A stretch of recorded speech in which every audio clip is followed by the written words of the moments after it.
Good afternoon, everyone. I'm Noah Axler, General Counsel of Injective Labs, and I'm thrilled to have Summer Mersinger with me. She's the CEO of the Blockchain Association. Welcome, Summer.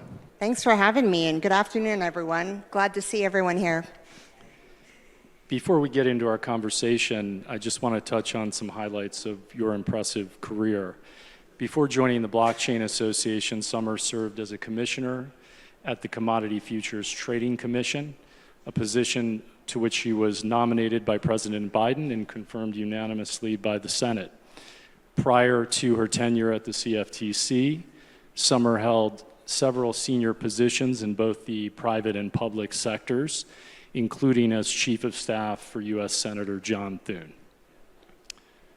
Thank you for being with us, Summer. Of course. Happy to be here today. So let's start with the Blockchain Association. Can you tell us about your organization and its mission? Yeah, absolutely. The Blockchain Association is the premier voice of the industry in Washington, D.C. We work closely with policymakers to make sure that any policy that is pro-innovation provides plenty of clarity for the industry. And the idea is that we really want the United States to be the global leader for this industry going forward. We have over 130 members today, and it's everybody from venture capital to exchanges to really new, exciting, innovative businesses on the blockchain. And so we really do serve as a voice of industry. And I'll add that a recent member is the Injective Foundation. Yes, welcome. Thank you. So obviously your career has cut across legislative, regulatory areas and beyond. What inspired you about the position you took at the Blockchain Association? Yeah, it was a hard decision to leave the Commodity Futures Trading Commission. I really did enjoy being a commissioner and love the work that they do. It's a great agency with a lot of smart people. But we're in this pivotal moment right now in the crypto industry with Washington so focused on frameworks, bills, legislation, all around the crypto industry. You rarely see this kind of focus in Congress on, a single industry. So it's a very exciting time for crypto. My background gives me a lot of, opportunity to work on legislation in the past, to work on getting bipartisan support for legislation, to building coalitions. So I really felt like I had a good foundation to come to Blockchain Association and lead the agency. Also, once they're done with the market structure and the stablecoin bill, there's going to be a implementation period with the regulators. Coming straight from a regulator, I have a lot of good insight there and can definitely help the association and all of our members make sure that those implementing regulations are fit for purpose and allow the markets to flourish and innovation to continue to grow. Well, I want to pick up on a few things you said, but maybe I'll focus first on bipartisanship. So I think that for those of us whose work touches at all on digital asset policy, we realize that there is support on both sides of the political aisle, Republican, Democrat, for our industry.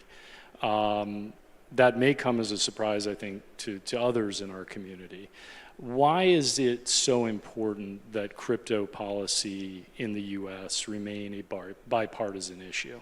Yeah, absolutely. Well, right now, if you look at the legislation that's moving across Capitol Hill, you'll note that there is bipartisan support. There was bipartisan support for the Genius Act, which passed the Senate recently. There's bipartisan support for the Clarity Act, which is the market structure bill coming out of the House Agriculture and House Financial Services Committee. And those bills need to be bipartisan. There are very kind of tight majorities in both the Senate and the House. And so you need both sides of the aisle to be in support of the legislation. And I think the other piece to this is, especially, whether you're Democrat or Republican, your constituents care. They want to be involved. They want to they want to invest in crypto. They want to see this industry grow and thrive. And so that's really the driving force behind this bipartisanship. You know, it's not about Republican or Democrat. It's about people who want to see crypto industry available here in the United States, thriving in the United States, and see the United States continue to be the innovation, you know, kind of capital of the world. So I think it really, you've got to kind of go past politics and look at the people and the excitement for crypto that is across every state, every congressional jurisdiction.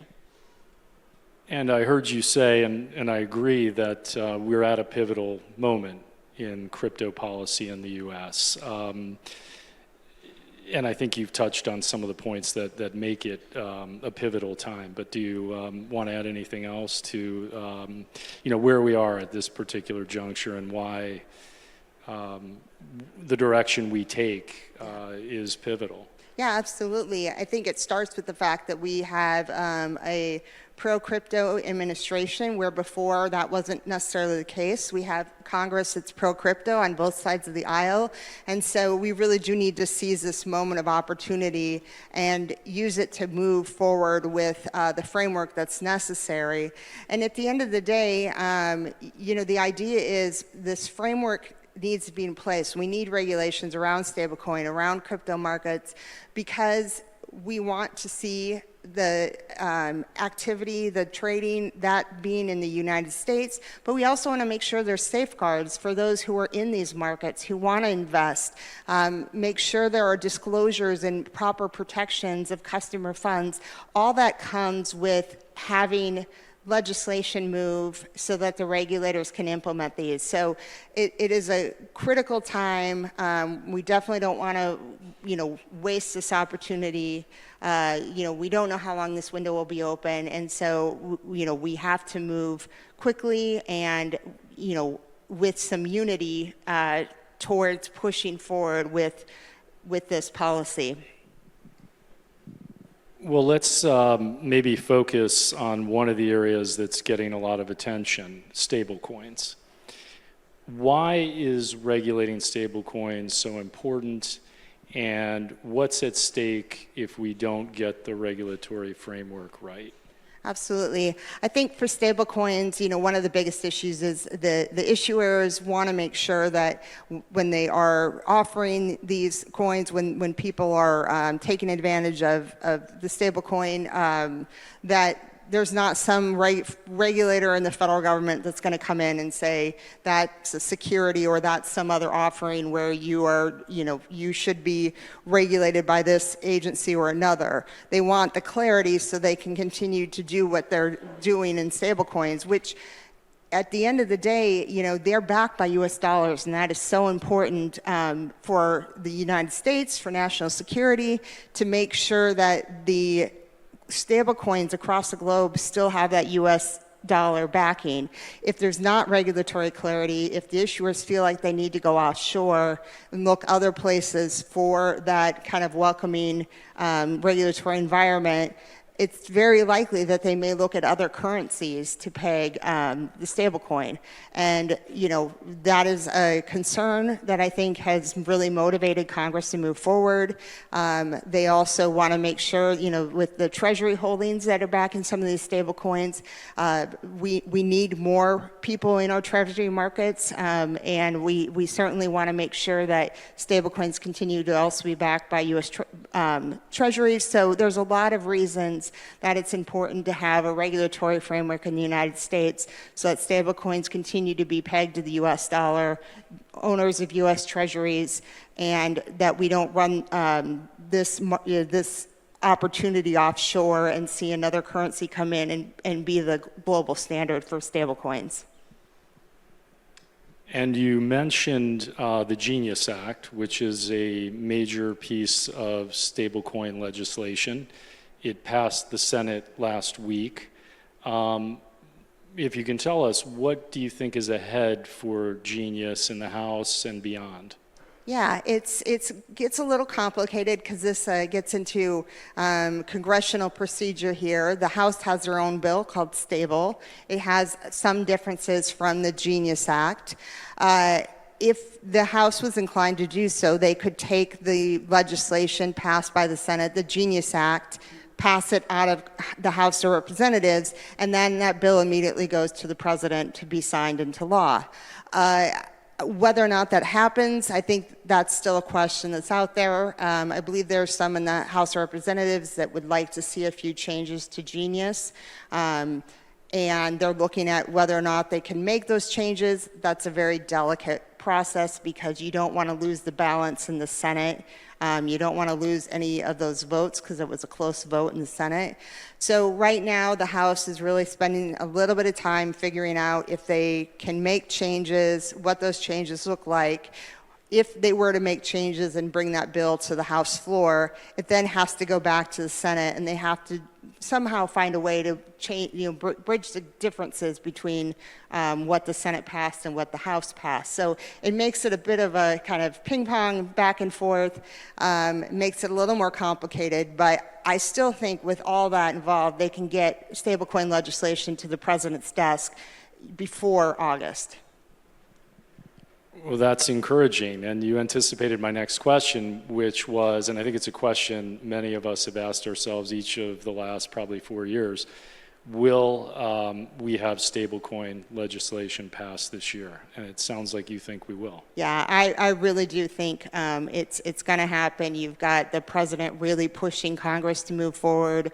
The leadership in the House and the Senate are very aligned with the president on this. And so I think there's enough, kind of the forces are coming together, the stars are aligning, and it really is something they can get done in the next 4 weeks. Well, that's great to hear. Maybe we'll shift away from stablecoins and talk about another major piece of digital asset legislation, which you also mentioned, the Clarity Act, which is before the House. Can you give us your, well, I'll say before I ask you, I think the Clarity Act, in my opinion, attempts to answer a lot of the questions that I think those of us in the industry have been trying to navigate over the last few years. For instance, under what circumstances is the sale of the token to be deemed the sale of the security? So with that preamble, can you give us your overview of the Clarity Act? Yeah, absolutely. The Clarity Act, the objective is to have very clear definitions.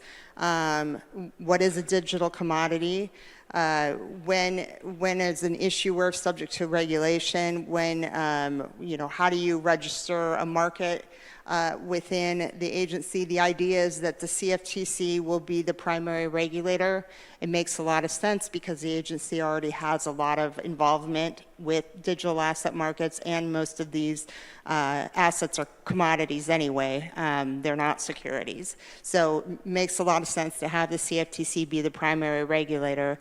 And it really is just the framework. So, helping those engaged in buying and selling and issuing know where to register, where to go, who's their regulator, and what they're going to be asked to, what changes are going to be put in place, what safeguards are going to be part of that regulatory structure. I think there's still some things in Clarity that, around the edges that probably need to be changed. The Senate has just kind of gotten going. They just got going on their side with market structure. The Senate Banking Committee, Republicans, a number of them issued a set of principles, and they're in the process of drafting language. Senate Agriculture will do the same. And I think, you may see a little bit different approach in the Senate from where the House is with Clarity. That's pretty normal. They'll work back and forth and get those worked out. But at the end of the day, we need legislation that provides clarity and allows the regulators to implement these bills in a way that we can continue to operate as we are. We don't need disruptions. We need things to kind of continue as they go and implement, we want to make sure that whatever they are putting into place on the regulatory side, that it doesn't cause more confusion, that it's very clear, that they're very transparent in the way they put those regulations in place. And at the end of the day, you want a regulatory environment where people are comfortable with their regulator, the regulators are comfortable with the industry, and together they can really promote the markets going ahead.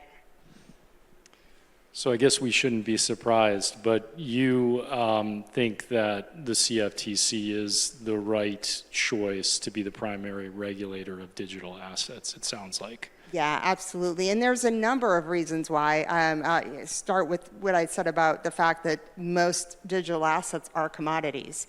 And so sometimes I wonder why we even have the conversation around should the SEC have regulatory authority. These are commodities, they're not securities. So at the end of the day, the CFTC is a natural regulator. They already are monitoring those markets because of their anti-fraud and anti-manipulation enforcement authority into the crypto markets. So they're already involved. They've had the futures on crypto products trading since 2015. So there's a lot of expertise in the building. A lot of people really understand these markets. And at the end of the day, they have what's called the SEC is a much more prescriptive regulatory regime. A lot of, it's looking at a different type of market. The CFTC is a market regulator, and the regulations are principles-based, and that allows different operators, different businesses to abide by those regulations in the way they see fit, rather than the government telling them how to abide by it. And that really helps innovation flourish. I think that's why the agency is seen as more pro-innovation, and has always been part of its mission was to promote responsible innovation. We should probably mention for the audience that Clarity does reserve some areas for the SEC, but does clearly make the CFTC the primary regulator.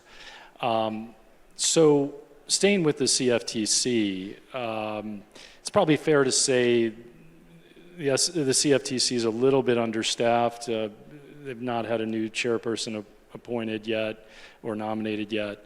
Well, I'm sorry, there has been, Mr. Quintenz has been nominated, but he's not been confirmed. And there's been some departures among the commissioners, or at least announced departures, yours among them. Do you think in the near term the CFTC will be able, assuming Clarity or something similar to Clarity moves forward, to effectively oversee digital asset markets in the near term? Yeah, absolutely. The staff there will be ready to jump right in with writing rules. They have a very talented, seasoned staff who have been through a lot of rule writing. They put into place a lot of the rules around Dodd-Frank, so they know how to move quickly in enacting a major piece of financial reform. And, we're down some commissioners. It could be that once Brian Quintenz is confirmed that he is the only person at the agency, there's nothing in the statute that prevents that, so he can continue to move forward. But I think when you're looking at rules and writing the regulations, and monitoring the markets, that's all done by the staff, and that staff exists. They know what they're doing, they've been doing it, and they're well prepared to take on this challenge. So clearly the infrastructure is in place at the CFTC to step in. Yeah, absolutely. Well, let's stay with derivatives, and which are traditionally a CFTC area of oversight, obviously. Coinbase announced recently that it intends to offer perpetual futures to U.S. customers. And I think, correct me if I'm wrong, but I think you've said publicly that you think a perpetual futures product will be approved. Why have you said that? They should be approved because, well, first of all, there is a large market in perpetuals that is all offshore. And at the end of the day, I think it's very important that we see that activity come back onshore and that it is in a regulated space. These products are not that different from swaps and other products that the CFTC is used to regulating. So it's really just getting the staff comfortable with the idea of what is a perpetual. They're used to having contract, dates where the contract ends and people roll in their position. This is a little bit different from what they've seen before. So I think a lot of it is getting staff comfortable. There's some there's staff action that they could take that would, kind of open the door. It doesn't need to be a new rule. It doesn't need to be a new regulation. So I think that they are, they had an RFI out to kind of ask for a little more information from those involved and those who want to be offering perpetuals. They're already seeing contracts that are, 50 years in length. That's pretty much a perpetual. So I think they're well positioned to allow these into the United States, and that's there's a lot of market activity in that space, and I think it will be really great to have that onshore in the U.S. Yeah, I agree.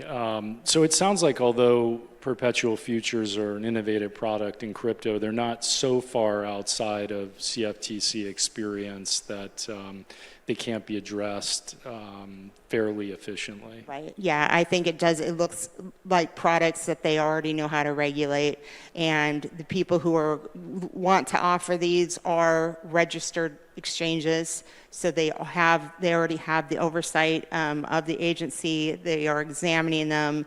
They know how they hold customer funds, so there's a lot of safeguards in place to allow this market to move back to the U.S. and to see perpetuals traded on registered CFTC exchanges.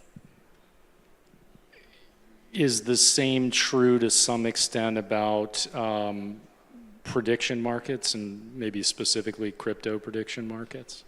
Yeah, prediction markets are a little bit more tricky because the statute that the CFTC uses to oversee those contracts was they created a section in Dodd-Frank that, in my opinion, was done maybe a little too fast, not too carefully. It's a very confusing section of Dodd-Frank. There were some errors in the drafting, which makes it more difficult. So what you've seen around prediction markets is offshore markets, and then those that are registered in the U.S. through the CFTC, but there's a lot of challenge around what kind of contracts those U.S. regulated prediction markets can offer. And again, that just goes back to the fact that the law is not clear.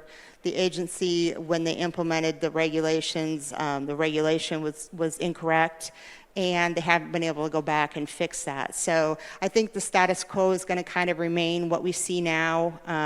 This could continue to kind of play out in the states and the fights between the states and the prediction markets.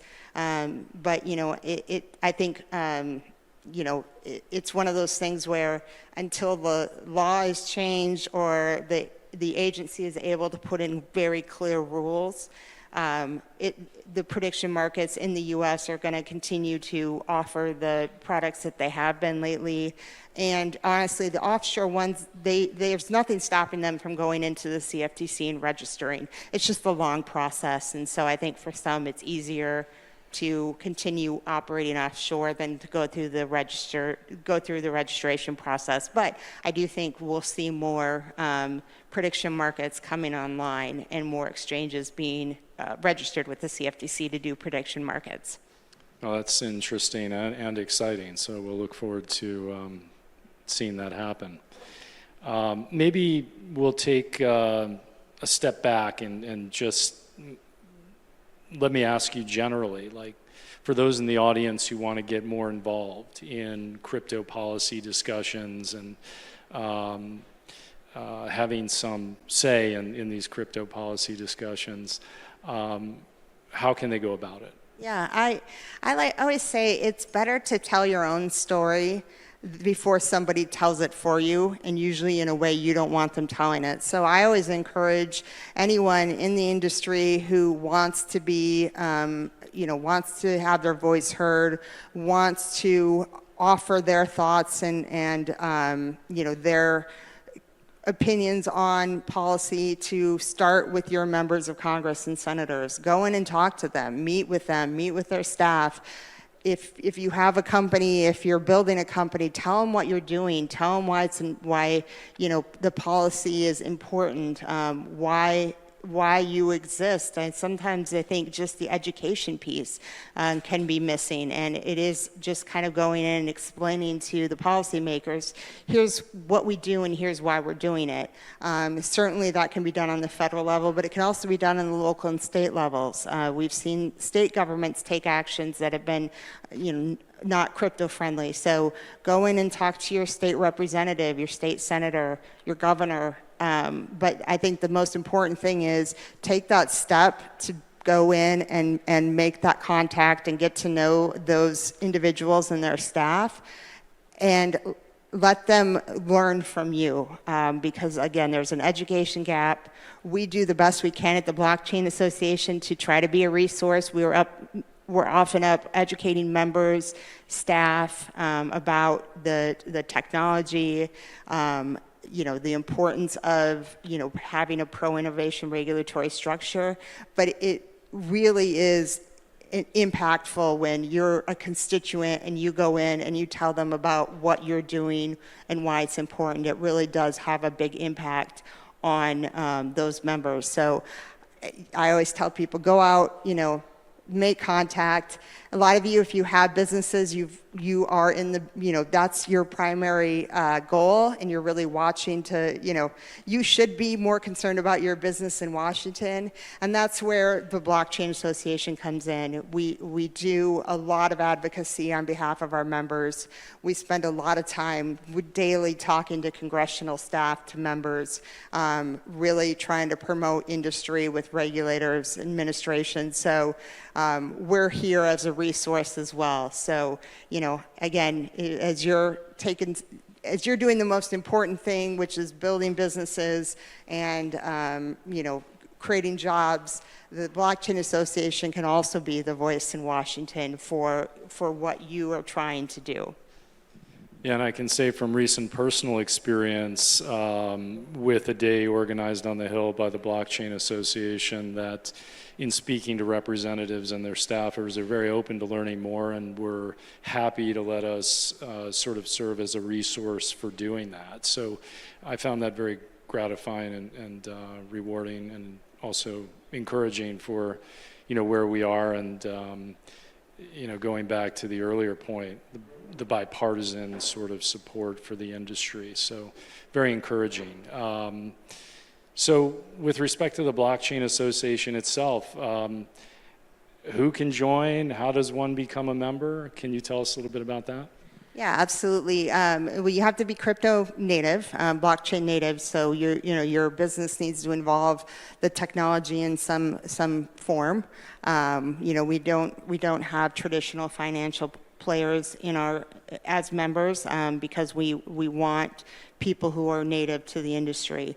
And any business of any size can apply. We do have a membership committee that goes through and tries to learn more about the businesses, which is an important part of the process, to make sure that we are and that their values align well with the values of the rest of our members. And once you become a member, we work very closely with your teams to make sure we're providing the support that you need, whether it's just updates on policy, what's going on in Washington, what should we be aware of. We do fly-ins where we will set up a meeting for you with your member of Congress.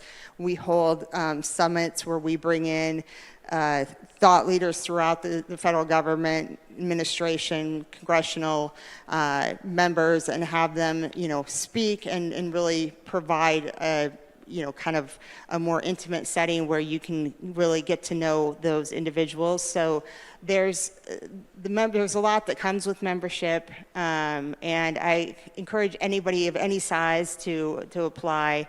I think there's a lot of benefits, and again, the idea is you should be focusing on what you're trying to do, be the innovator.